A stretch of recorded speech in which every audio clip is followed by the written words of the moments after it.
Triple IT में शुरू हुआ नोबेल लॉरिएट्स का कॉन्क्लेव।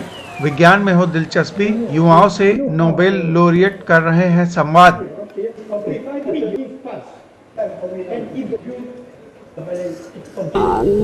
बेसिकली जब हम यहाँ आए तो एक एम लेके आए कि जितने भी पर्सनालिटीज़ यहाँ हैं उनके लेक्चर्स वो सुने, वो देखे वो उन्होंने किस तरह लाइफ में काम किया और जितना भी उन्होंने माशरे को दिया, सोसाइटी को दिया, कैसे उन्होंने हार्ड वर्क करके दिया और उनके जो रिज़ल्ट है वो तो सभी जानते हैं। तो हमारे जो बच्चे हैं वो यहाँ कुछ सीखें, उनसे प्रेरणा हासिल करें और आगे बढ़ें। तो क्या आपको क्या इम्पैक्ट पड़ा यहाँ नोबेल लॉरिएट से, आपके लिए क्या हुआ? बहुत अच्छा लगा सभी को और खासकर बच्चे ज़्यादा उनसे मतलब मुतासिर हुए, तो उनमें वो चीज़ मतलब वो सच टाइप ऑफ इमोशंस जागे कि हम भी कुछ करें आगे जाके अपने देश के लिए, अपने मुल्क के लिए, अपनी सोसाइटी के लिए। आप कश्मीर से आती हैं जी, जहाँ पे महिलाओं के कई तरीके की बंदिशें हैं, ऐसा कहते हैं। क्या ये विज्ञान वहाँ की महिलाओं की स्थिति कुछ परिवर्तित करेगा शिक्षा? ऐसा तो कुछ नहीं है। वहाँ हम सबों को मतलब हम फ्रीली पढ़ सकते हैं, हर एक चीज़ में हम पार्टिसिपेट भी कर रहे हैं। हर एक इवेंट में भी मतलब लाइक के सेमिनार्स होते हैं, हमारी बच्चियाँ आगे बढ़ रही हैं, यूनिवर्सिटी से इसमें बाहर PhDs कर रही हैं, साइंटिस्ट हैं, डॉक्टर्स बन रही हैं। तो ऐसा कोई कुछ नहीं है, कोई प्रेशर नहीं है किसी। बढ़िया है। क्या नाम है? खास तौर नोबेल लॉरिएट्स देखिए हमारे इन विषयों के आए हैं, फिजिक्स के आए हैं, मैथमेटिक्स के आए हैं, केमिस्ट्री के आए हैं और मेडिकल के आए हैं, जिनमें इन क्षेत्रों में जहाँ पर नोबेल लॉरिएट प्राप्त होता है, इन सभी क्षेत्रों में प्रतिनिधित्व है इनका। तो अभी 5 नोबेल लॉरिएट्स के लेक्चर, एक लेक्चर हो चुके हैं। नॉर्मली ये 2 से 3 लेक्चर देते हैं। आज मॉर्निंग में जो लेक्चर रहे हैं, पहला तो रहा है उसमें रॉबर्ट्स का, जो उन्होंने बैक्टीरिया पर बोला है और मैं समझता हूँ कि इसी पर उनको नोबेल प्राइज़ भी मिला है। हमारे शरीर में बहुत सारे बैक्टीरिया होते हैं। बैक्टीरिया जो हम लोग एक मन में वे है कि सारे बैक्टीरिया जो है नुकसान करते हैं, ऐसा नहीं है।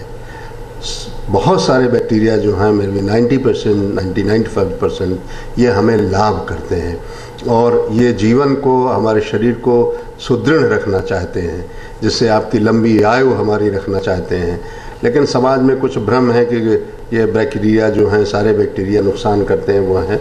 ये वैसे लोग बोलते हैं जिनको ज्ञान नहीं है, लेकिन जिनको ज्ञान है वो समझते हैं। और बहुत जगहों पे तो बैक्टीरिया के ग्रोथ के लिए बहुत सारे वो के लिए कुछ लोग जिनके कम हो जाते हैं, उनको लोग मेडिसिन या इंजेक्शन वगैरह भी उनके दिए जाते हैं।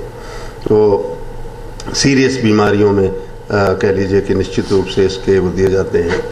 और एक जो GM फूड पर जो बहुत चर्चा है या सारी चीज़ें हैं, वो वास्तव में GM फूड शरीर के लिए बहुत ठीक नहीं है। उसमें बैक्टीरियल इफ़ेक्ट जो बहुत कम रहता है। हमारे देश में भी उसका विरोध हो रहा है और मेरे ख्याल से ग्लोबली भी उसका विरोध है। तो निश्चित रूप से उसको बंद होगा कभी न कभी। इस तरह से जब सोसाइटी नहीं चाह रही कोई चीज़ और जो स्वास्थ्य की दृष्टि से उसको नुकसान हो रहा है, तो वो होगा, ख़त्म होगा। जब समाज उसको खरीदेगा ही नहीं तो फिर दूसरों को कहाँ से उस पर कैसे उनका व्यापार चलेगा। अच्छा, बच्चों के किस तरीके के क्वेश्चन आते हैं? क्या रूरल सेक्टर के भी बच्चे हैं? रूरल सेक्टर के जो देखिए यहाँ पर जो हमने एनालिसिस की है, रफली 49% रूरल सेक्टर के हैं और ये पूरे देश के, चाहे वो केरला के हों, चाहे गुवाहाटी के हों, चाहे रूरल सेक्टर के हैं। रेस्ट निश्चित रूप से सिटी उसमें है। बच्चे भी, चूँकि हमने लैंग्वेज का भी कर रखा है, इंग्लिश से हिंदी में है। और दूसरा ये है कि गूगल में बहुत सारे सॉफ्टवेयर हैं, वो भी उनको दे दिए गए हैं कि भाई आप अपनी भाषा में भी अगर इसको करना चाहेंगे तो ये सॉफ्टवेयर है, इसको यूज़ करिए, आपकी भाषा में पूरा ट्रांसलेशन हो जाएगा। तो ये व्यवस्था हमने इस बार से की है, जिससे जो बच्चे जिनको इंग्लिश अच्छी नहीं आती, सच जो आपने प्रश्न अच्छा पूछा, गांव के बच्चों को उतना अच्छी नहीं आती, तो ये व्यवस्था हमने उसको कर रखी है। मैं समझता हूँ कि जो और वर्षों से, पिछले वर्ष भी था, इंग्लिश से हिंदी में था केवल, लेकिन इस वर्ष में हमने सारे लैंग्वेज में उसकी व्यवस्था कर दी। उन सॉफ्टवेयर्स को यूज़ करें तो उनसे वो उस भाषा में उसको उनके लेक्चर। दूसरे हम वेबकास्टिंग कर रहे हैं, लाइव चल रही है पूरे अपने प्रदेश में, पूरे देश में, सब जगह कोई भी उसको देख सकता है, कोई भी सुन सकता है। ये वहाँ में वेबकास्टिंग हमारी लाइव चल रही है और इसको हम अपने नेट पर भी प्रिजर्व करते हैं। उसको भी है, कोई देखना चाहे आर्काइव में डाल देते हैं, वो भी उसको देख सकते हैं। जो सारा रिकॉर्ड रहता है हमारे पिछले वर्षों से लेकर के अभी तक। क्या इम्पैक्ट पड़ा बच्चों पे, कुछ आपने इसका आकलन किया? नहीं, मैंने बताया ना कि इम्पैक्ट ये रहा कि 70% बच्चे जो संभवतः उसमें से काफ़ी कुछ जो टेक्निकल या वोकेशनल कोर्सेज में जाने की इच्छा रखते थे, वो सब इसमें चले गए हैं नाउ ऑफ साइंस एजुकेशन में, जो हमारा पहले का रिकॉर्ड रहा है यहाँ जो बच्चे आए हैं। हम सभी लोग कानपुर से हैं, चित्रा इंटर कॉलेज से, और यहाँ पर हम लोगों ने बहुत ही अच्छा उनसे सीखा, इंस्पायर हुए नोबेल लॉरिएट से। उन लोगों ने हम लोग को काफ़ी इंस्पिरेशनल चीज़ें बताई और सिखाया कि किस तरह साइंस में हम लोग आगे तरक्की कर सकते हैं और किस तरह हम लोग अपना प्रयोग वगैरह आगे के लिए हम लोग को काफ़ी इंस्पायर किया। थोड़ा जोर से बोलिए। किसी से आपका इंटरेक्शन हुआ, कोई क्वेश्चन आपने पूछा, आपने, आपके साथियों ने, तो क्या हुआ? जी, अभी तक तो ऐसा कोई मौका नहीं मिला, पर आगे ज़रूर पूछेंगे। और अच्छा हम लोग के साथ और बाकी सभी लोगों से इंटरेक्शन हुआ, कुछ स्टूडेंट्स से वगैरह से भी। आप लोग बेसिकली हिंदी बेल्ट से हैं और नोबेल लॉरिएट सीखते हैं, अंग्रेजी कोई दिक्कत नहीं है? नहीं, कोई प्रॉब्लम नहीं, क्योंकि इतनी बेसिक इंग्लिश उनकी थी, हम लोग को समझ में आ रहा था वो क्या बोल रहे हैं, क्योंकि वही बोल रहे थे जो हम लोग का पढ़ा हुआ है थोड़ा। आज क्या, किसने क्या बोला?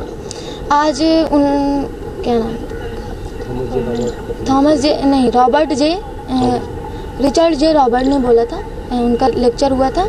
उन्होंने हम लोग उनको बायोलॉजी में नोबेल पुरस्कार मिला था, तो उन्होंने हमको बायो के बारे में बताया था, बैक्टीरिया वगैरह के बारे में। क्या बताया जी? वो बता disease of bacteria in human, disease of bacteria in human, phyla bacteria. उन्होंने बैक्टीरिया के बारे में बताया था थोड़ा सा, हम लोगों ने कॉपी वगैरह में नोट भी किया था थोड़ा।